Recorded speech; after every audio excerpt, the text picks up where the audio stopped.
Well, I know that there's going to be more and more agents joining us as we get into our conversation today.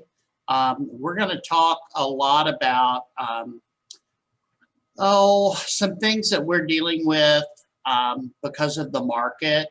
We're going to sort of lead that into an earnest money discussion, and then we're going to finish it off with some things that I have been dealing with mainly here more on the south side than in town regarding commissions. So that's going to be our agenda today. And if anyone else has anything they'd like to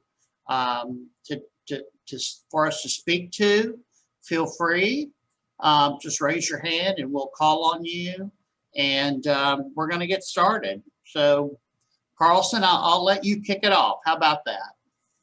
Well, okay. I'm Carlson. I'm at the Keller Williams in-town office, managing broker there. So, I feel like today's market, there is a lot of pressure. It's a pressure cooker. And so it's pressure for buyers, it's pressure for sellers, it's pressure for lenders, it's pressure for agents. And with that comes a lot of sort of anxiety, a lot of things done quicker than they normally would, things done in ways that don't necessarily protect buyers like they normally would. And so with that, we're seeing some ramifications. And I think long-term, I think there's going to be litigation from this specific period of time for probably 2 or 3 years to come.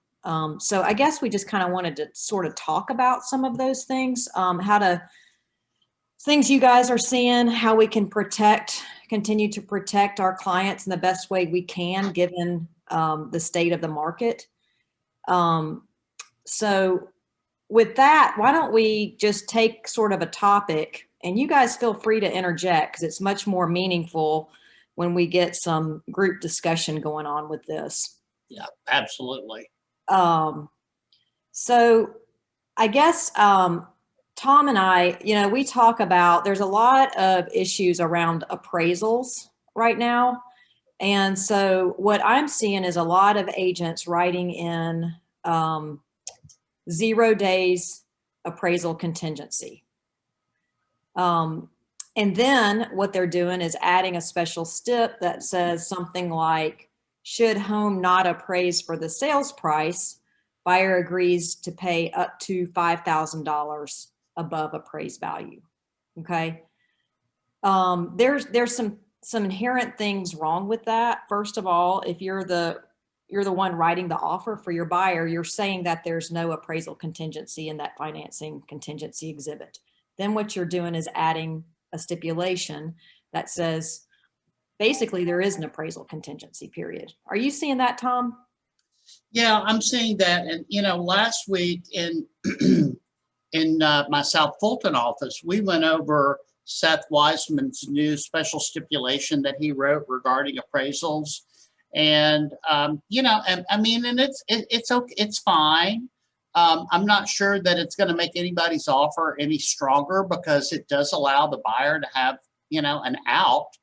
And what I'm seeing more so than anything is that there's just no appraisal period, and people are paying $50,000 or $60,000 over the list price because they've lost 2 or 3 homes. And in the in-town market, in a particular price point, they're just, they're going for it. And so I'm seeing that more than anything.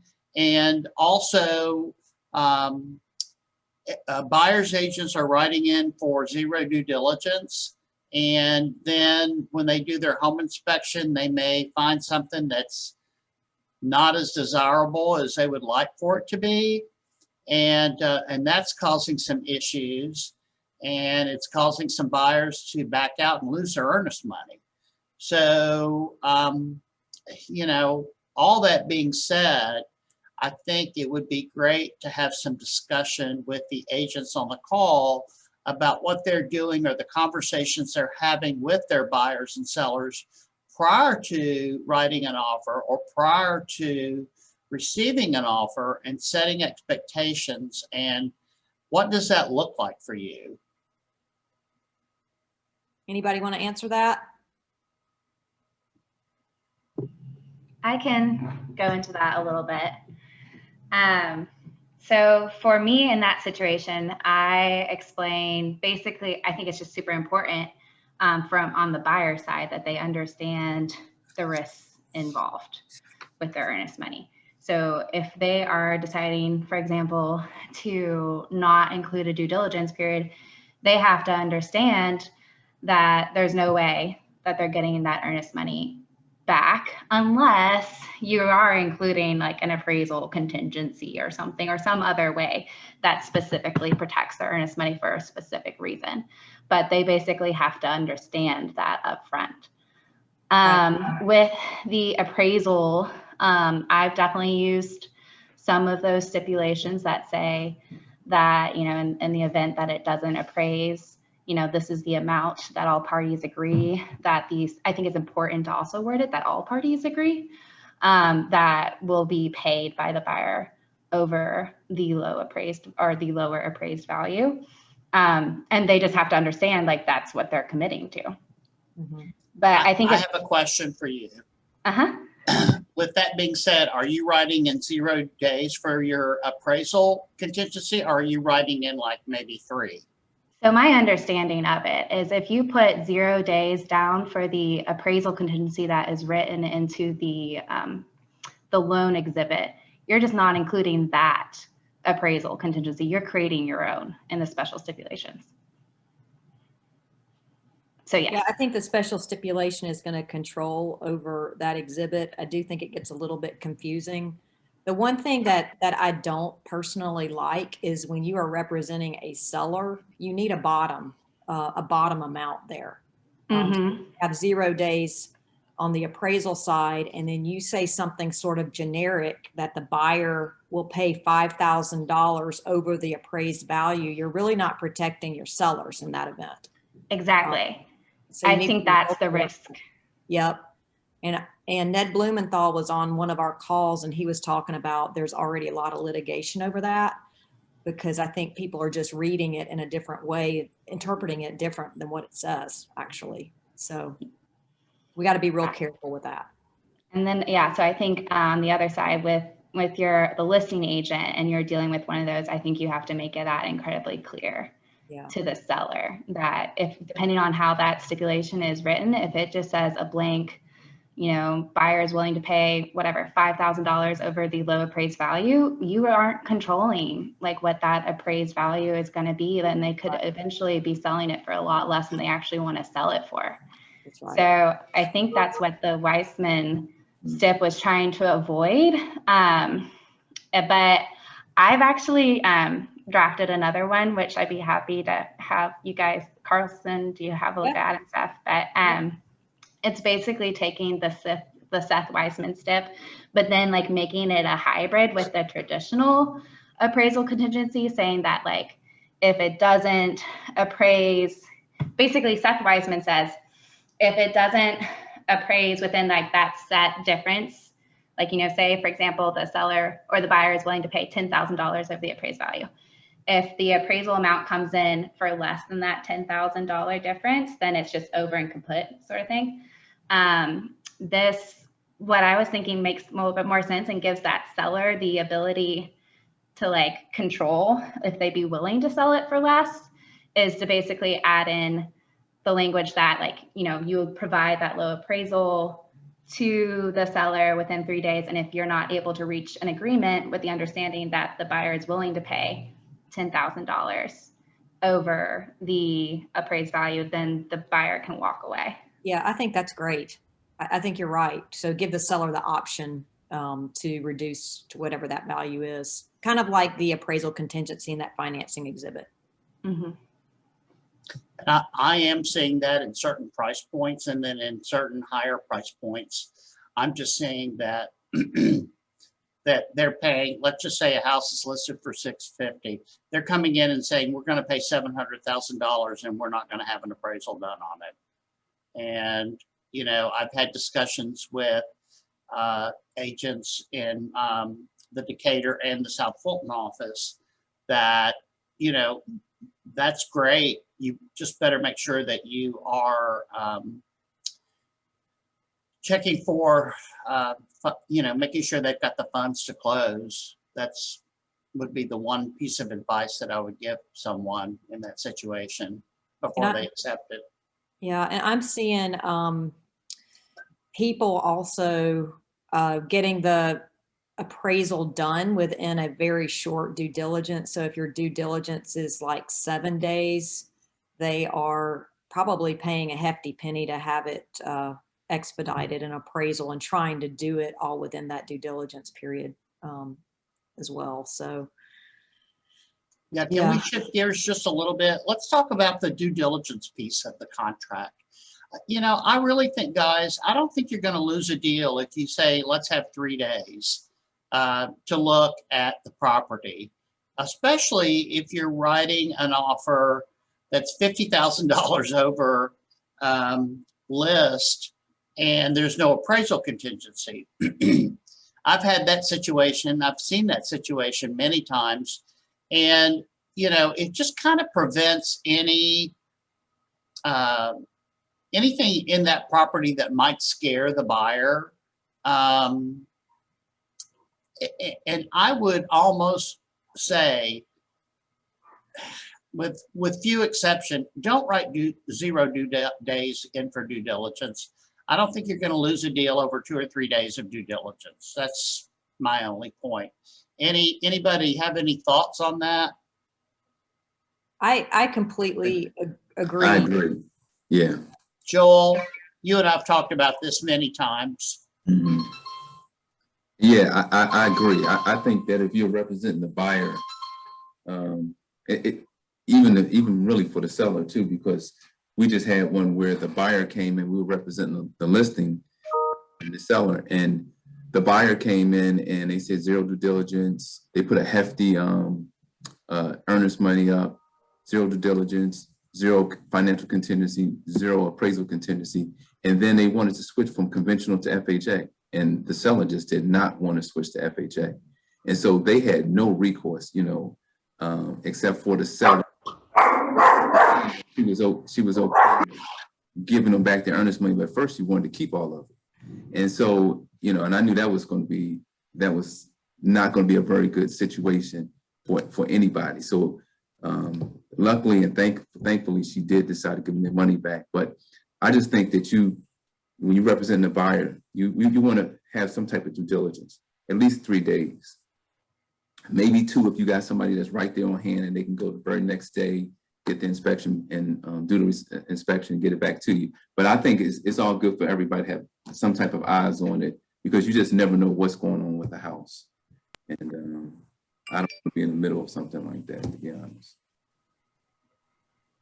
Yeah, we had a newer agent in our office, and they were going to put 0, and at the last minute she put 3 days, and thank goodness that she did, because she realized that the buyers had not told her that they needed to sell their house first, and so she was able basically to terminate because of that. So yeah, if you can either, and you know, even a 2 or 3 day due diligence period, it's a great time for them to go. Even if you can't have the inspection done, hopefully you can, but even just to ride by, to inspect, get a little closer look at it, talk to the neighbors, it just gives you a little bit more peace of mind, and just a chance to kind of take a breath, you know, in this sort of frenzy of trying to get the house. Now that you got it, I think it's good to have at least 2 or 3 days. So Carlson, you said that the buyer had to sell their house? So they, yep, our agent wrote an offer, went under contract, and the buyer had not disclosed to her that they needed to sell their house in order to purchase the new one, and they had not made it contingent on the sale of their house. And the seller, of course, was not going to accept that. So the buyer was left saying, do I want to absorb that risk, or do I want to terminate? And in that instance, they terminated, and they wouldn't have been able to do that had they not had that 2 or 3 day due diligence period. Gotcha. Yep. You know, back to the appraisals too. One thing, back to the pressure thing, you know, everybody's trying to get these appraisals done as quickly as they can, and there's a backlog. And we, you know, as we all know, we don't control the time limit for the appraiser. And so what I've encouraged agents to do, and I don't know about you, Tom, is like, you know, you really need buy-in from the lender before you put a certain number of days in these appraisal contingencies. So if a lender says, you know, we can get it done in 14 days and you put 10 days and that appraiser's not out there, but you know, by the end of the 10th day, you have no recourse. Appraisal contingency is over. Yeah. I think it's more important today than ever to, you know, I mean, when I've taught contract classes prior to COVID, you know, the one thing that I always stress was before you write that offer, hopefully you've had a conversation with your favorite home inspector, you've had a lengthy discussion with the lender, and that you know what the timeframes are before you write that offer so that you can make that offer strong, but also adhere to the timeframes that you know, that they can work around. And here's the thing, guys, we're also at the mercy of the closing attorney. Very important. Pulling title today is not something that's going to happen overnight. It takes time. And so, you know, I've had instances where we've lost out to another buyer because they're like, well, we can get this done in 24 hours. Well, the reality of it is you can't, because a closing attorney cannot pull title that quickly, particularly in this market. So, Tom, before we go into the title, I just want to kind of talk real quick about the appraisal contingency, because what I'm saying too is that people are putting 0 financial contingency, but they may put 10 days appraisal contingency. And the thing is, what the agents to realize too is that, because some agents think that, okay, so if the appraisal's not back, I can ask the seller, the listing agent, hey, let's go ahead and just extend it. They don't have to extend the appraisal contingency, and you don't have a financial contingency. So if the appraisal doesn't come in, you don't have an appraisal that you can, like if the appraisal comes in and it's not the right price, then you have the ability to negotiate. But if that appraisal's not there and that appraisal contingency ends, you're kind of stuck.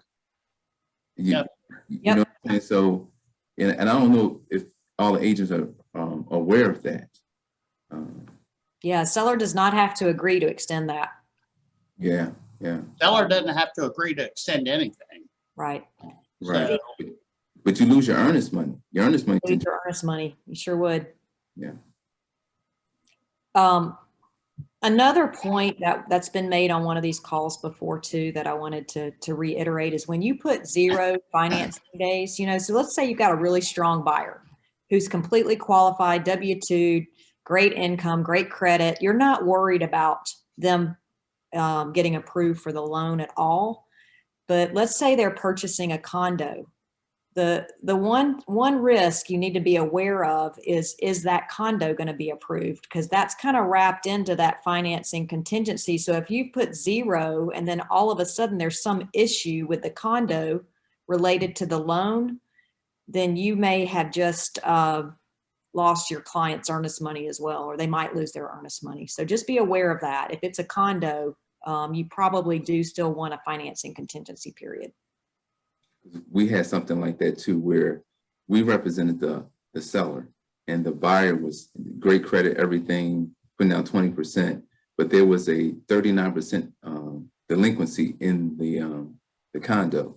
So unfortunately, she lost her earnest money to the seller because she couldn't perform, and of course it was near the end, past all her other contingencies too. So you're right, you have to find that out like almost ASAP. Yep.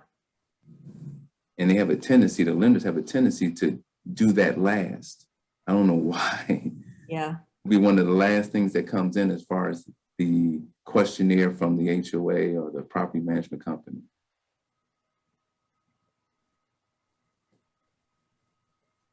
Anybody have any other things related to appraisals that they're seeing out there or want to talk about? Any tips that you've learned?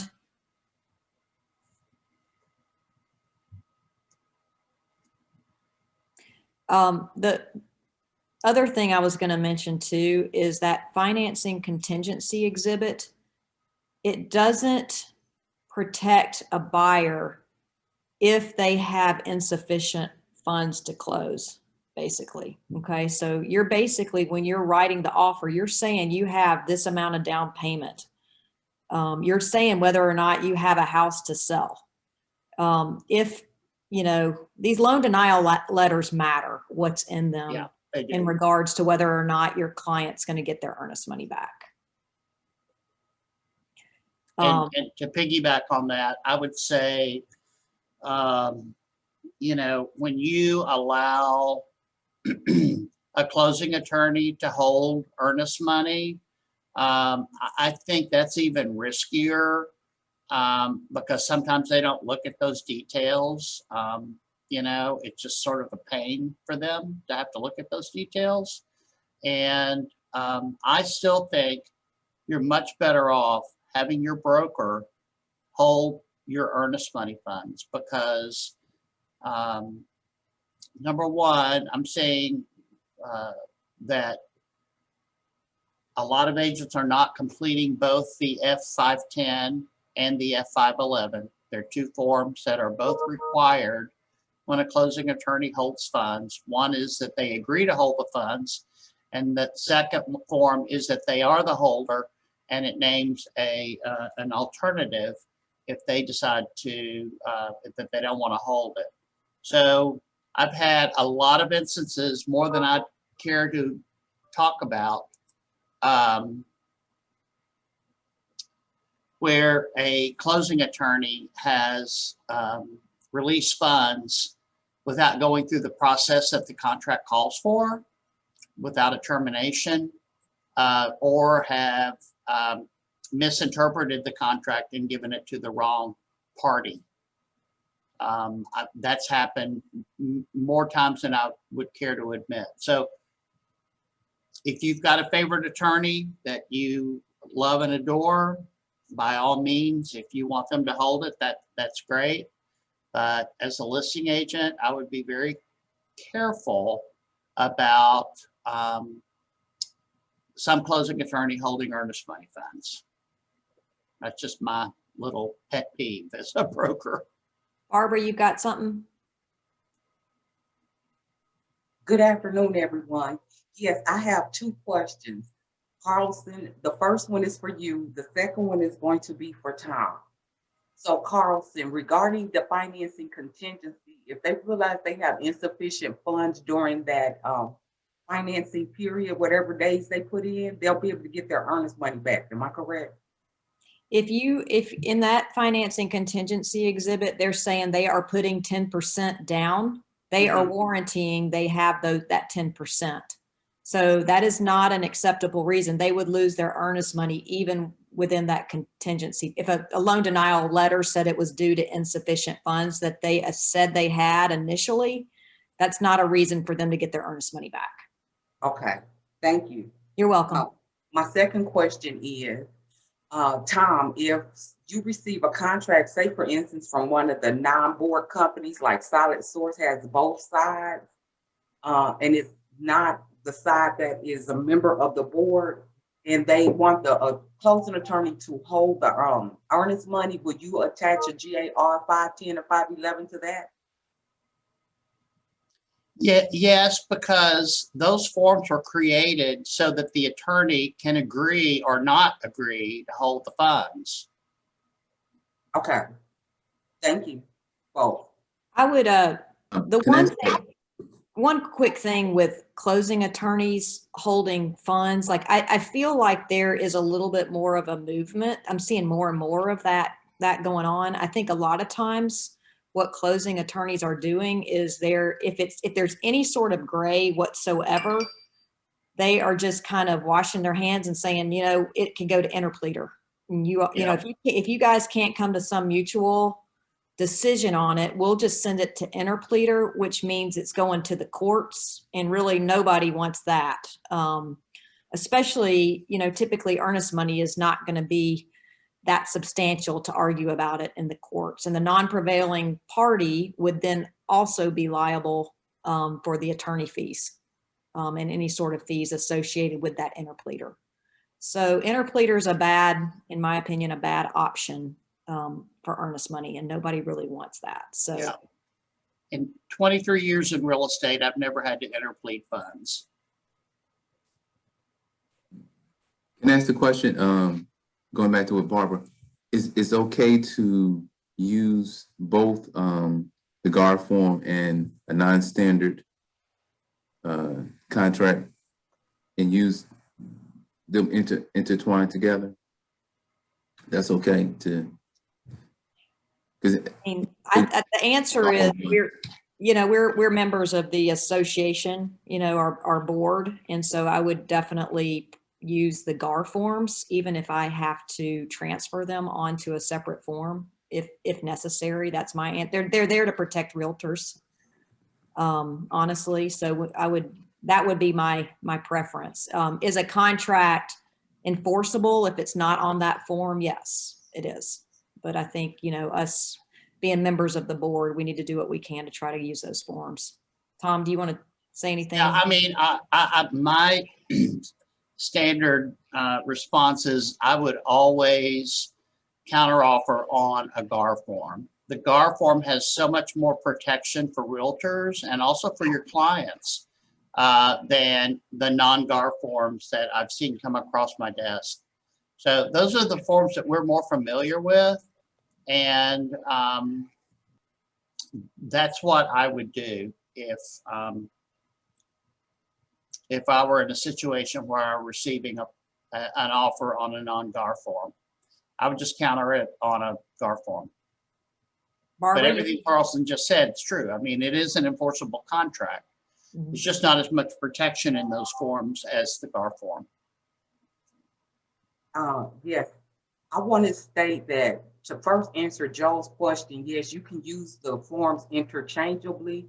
And in the event that you don't want to work with someone, you don't want to work with their contract, you can always send them your blank GAR contract for them to fill out and return back to you, because you don't want to fill that contract out and make a mistake on it and everybody signs off on it. But if you are in a transaction with someone, you can send them your GAR contract, your GAR document to complete, because remember, at the end of the documents, they have our name on them anyway, so they can't just blank out your name and use it again and again and again. And yeah, so that was really my comment. Thank you. Thanks, Barbara. All right, what another topic here? I don't know about you, Tom, but I'm also, we touched on this for a minute. I've had listing agents in my office call me furious because they get to the day before closing and the buyer has disclosed they have a home to sell and they're trying to push closing back because their home hasn't closed. And the lender's letter did not state that there was a home that they needed to sell. I've had that happen probably 3 or 4 times in the last several months. Yeah, luckily I haven't had that issue, but what I am having an issue with is with buyer's agents and with some of the smaller brokerages on the south side of town, that they are either offering $1 or no commission, no co-op commission. So those are not listed? They are listed. And they're putting $1 in MLS? Yep. Or in one case, they're like not offering a co-op, and the buyer's responsible for the commission payable to you know, their their agent. So I think that's something that we're going to hit on in our sales meeting tomorrow here in South Fulton, because that's where I have seen it. I have not seen it in town, but I have seen it on the south side of Fulton County. And the only thing I can figure out is that these agents and their brokers are telling their sellers that because the market is so hot, they don't really even have to pay a commission to the co-oping broker, that the buyer can do it if they want the house. That's the only thing I can kind of ascertain. However, my take on it is, Mr. Seller, your house is probably going to go sell over list. And so there's going to be a lot more work involved. So the commission is something that, you know, you want to pay. I mean, we don't even have a discussion about that. It's the commission is the commission. And we have to be very, very careful about that, because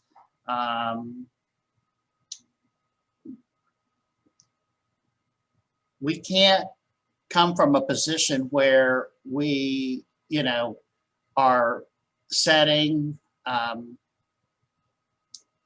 sort of pricing in terms of commission, because that may become something, you know, larger and like an antitrust kind of thing. But, you know, customary in Georgia, we have a 6 or 7% commission, and that's usually co-op at a 50% split to the other agent. But I just wanted you all to be aware, because you may want to start having some conversations with your buyers that in this market, because the market is so out of control, that that they may have to participate in the commission to their the agent representing them in a transaction.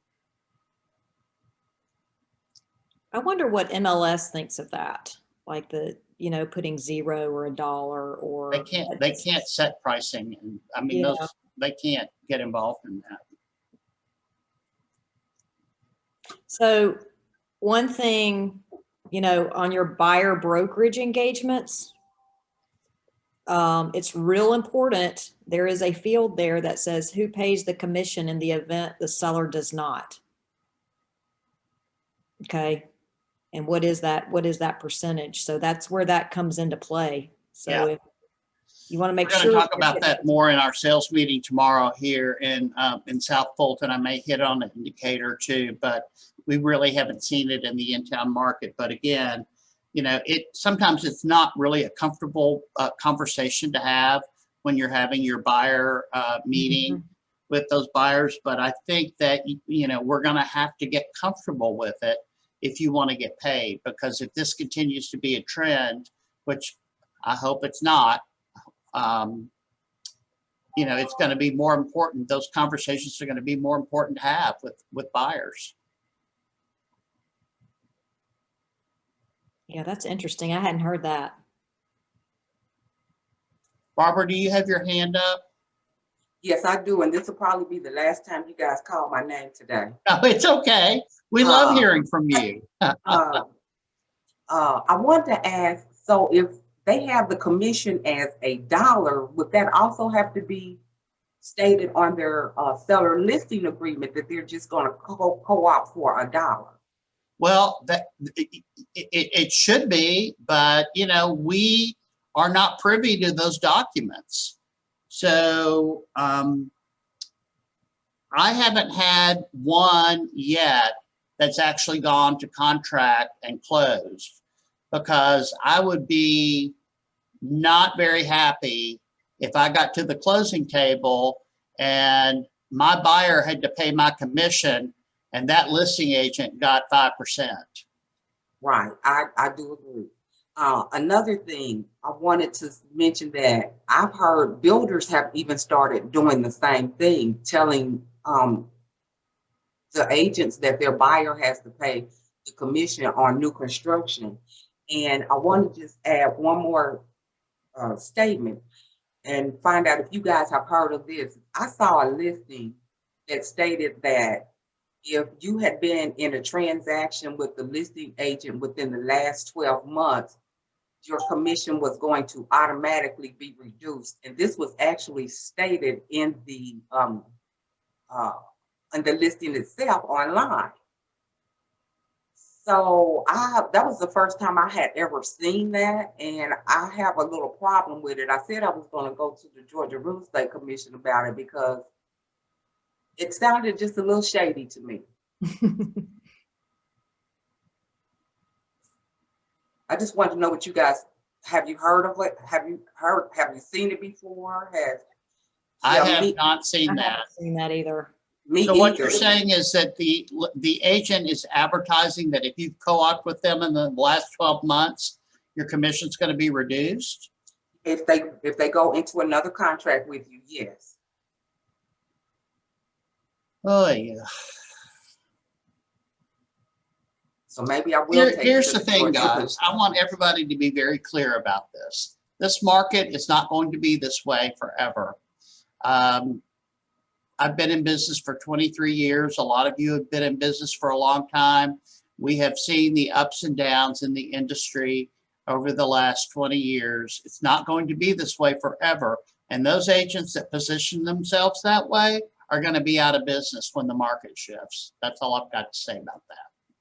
Yeah, I agree. I mean, the I only agree, reason people too. are able to do this is because there's an inventory shortage right now. So when that changes, some of these practices will change as well, for sure. Yeah, think that and careful, agents have a too. long memory, and they're not going to forget that. Right. But we also have to be careful too, you know, what kind of market are we setting? Like if for example, if the sellers are no longer going to they're only going to just pay the listing agent 3%, and they want the buyer's agent to pay, the buyer to pay the buyer's agent the other 3%. I hope this doesn't become a norm. You know what I'm saying? I hope it's, you know, I know the market will change, but this is something I would not even want to entertain. Well, I agree with you. And again, my position is this is not the time to be telling sellers that they shouldn't be paying a commission because the market's so hot, okay? This is the time to be telling sellers that we're in a good market for them to receive more than their house may be worth, even in the next 2 or 3 years. So, you know, it takes a lot more work. It takes a lot more savvy to get deals done and to protect that seller, particularly if they're getting multiple offers and people are bidding up on their house. Okay, it's one thing to get it on paper. It's the second, the hard thing is getting it to the closing table and getting them that money. And so we earn every penny that we get from every transaction. And the seller needs to understand that. That needs to be our message. Quite frankly, these people that are taking listings and offering no co-op or $1, that's the only way they're able to get listings. So these calls are great because I think that you all, especially in the Heart of Atlanta group, are getting so much exposure to education, and we're collaborating as 5 different offices at a higher level and having better conversations to have with our sellers. Hey, Tom, this is Deborah. Hi, Deborah. Off camera. Hey, I'm off camera because I got a lot of noise and stuff around me, so forgive me. There is discussion at NAR and a lot of different things that are going on right now about buyers paying, buyers paying buyer agent and sellers paying the listing agent. And I think there's a little bit of conversation going on in some of our boards. I don't see that happening tomorrow, but I agree with what you just said, Tom. You know, we've been around for a long time when commissions were 7% and 8%. And as things deteriorate and people come up with clever ways to do business, it just chips away at properly doing business based on the code of ethics and things of that nature. So I think in a lot of cases, you're exactly right. If an agent is getting listings, it's because they're undercutting themselves. And at the end of the day, you want to rise to a higher level and prove to the seller and the buyers that you're bringing value to the table. And that's what we do at the Heart of Atlanta. So that's my 2 cents. Yeah, absolutely agree. I don't remember if it was Seth or somebody was talking. Yeah, I think it was Seth Wiseman that, closing attorneys used to charge a percentage. And over time, they started discounting, and now they're at like $4.95 for a closing. So that's what happens when you start cutting your profession like that.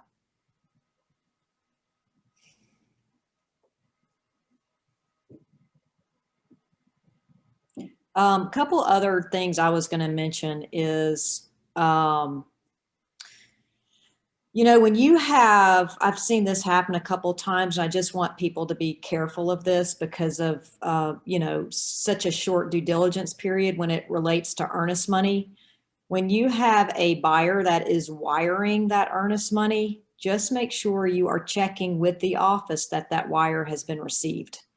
Because we don't have a way, if you have not entered in all the paperwork into command or whatnot, we don't even know that you have a contract.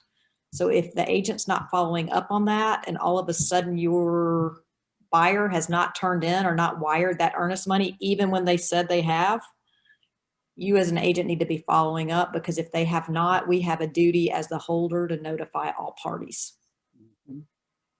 Okay, it's real important because that's happened more than once as well. And that seller, after a few days, can terminate the agreement because of that. So that's not something you want to be dealing with in this market.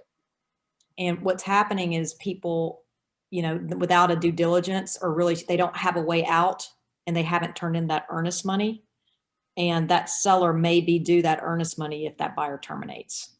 And if we haven't notified them, then there's potentially a big problem. So we use Deposit Link. I don't know, Tom, are you guys using that?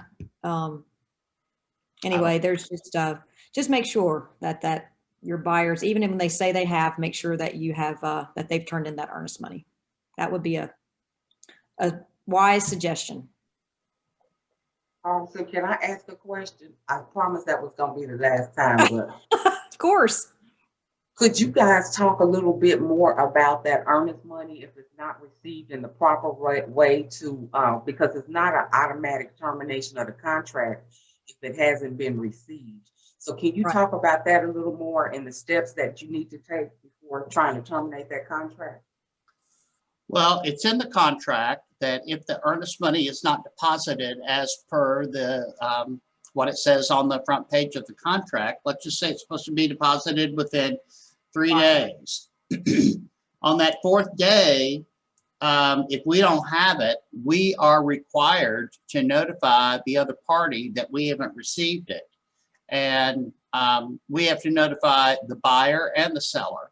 The buyer has 3 days to cure the default. And if they don't cure it within the 3 days, on the 4th day, the seller can terminate the contract. Now, back to what Carlson was saying, if we don't receive the earnest money and the buyer defaults and the seller is due those funds, the broker has to write the check because we haven't notified anybody that we didn't have the funds. So, and then ultimately that's probably going to wind up on your bill.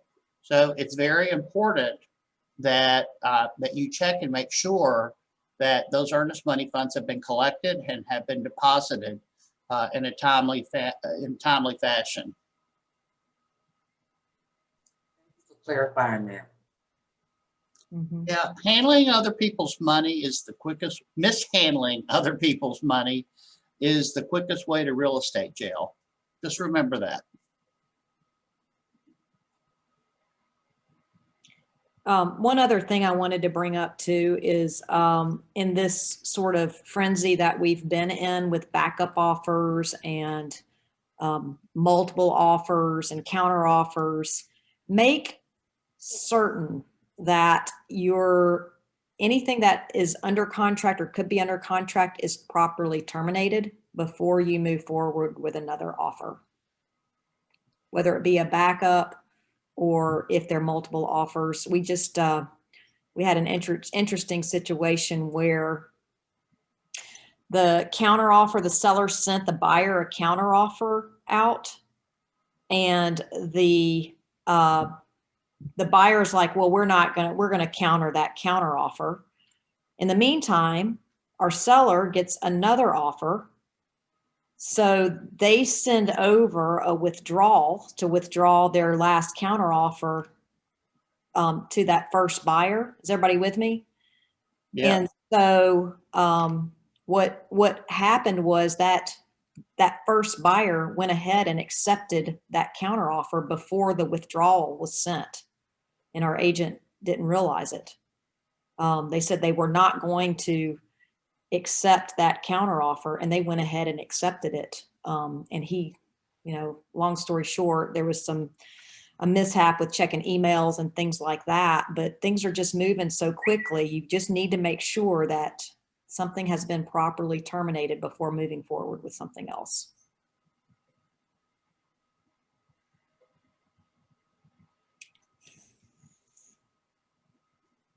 What else?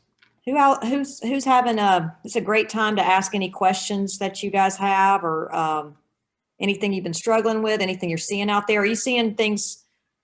How's the market right now?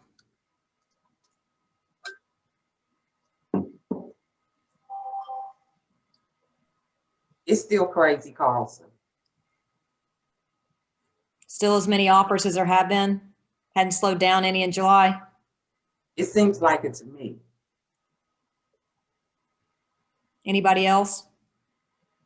Sort of the same thing. I know I'm seeing multiple offers and backups and things like that. I'm also seeing a lot of terminations. I don't know about you, Tom. Yeah, I'm seeing a whole lot more terminations, and that's why, we had a discussion last week about making sure that you're, utilizing the backup offer scenario, because there are a whole lot more terminations than I've seen in the last 6 months. Yep. Deborah, how are things going on your end? Sorry, I forgot how to unmute. We're seeing lots of terminations, which all that means is that people are playing we're just going to take a quick look and back out. And so a combination of earnest money situations and quick terminations have been going on at my office. And then just lots of, 10-day letter and disputes. And they're not really, in my opinion, disputes. It's the process we have to go through. I'm like, this is not a dispute, but okay. Right. You lost your earnest money. I Right. just had to do one for $12,000 this weekend. So people are losing a substantial amount of money. So be careful. And also, I was going to say to the termination thing, use the backup system. When these people back up, show your sellers that you're top of your game and you've got backup offers. Thank you. Yep, for sure.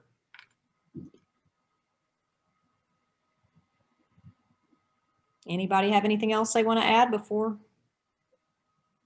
We got a few more minutes, otherwise we're gonna wish everybody a happy Monday. Okay. We appreciate you guys being on the call. Yes, thank you so much for joining us. We really appreciate it. We hope these are beneficial. If you ever have any topics that you would like us to discuss, just let one of your brokers know, and we'll make it happen. Yep. Thank you. Thank you. Thank you. Have a great Monday. You too.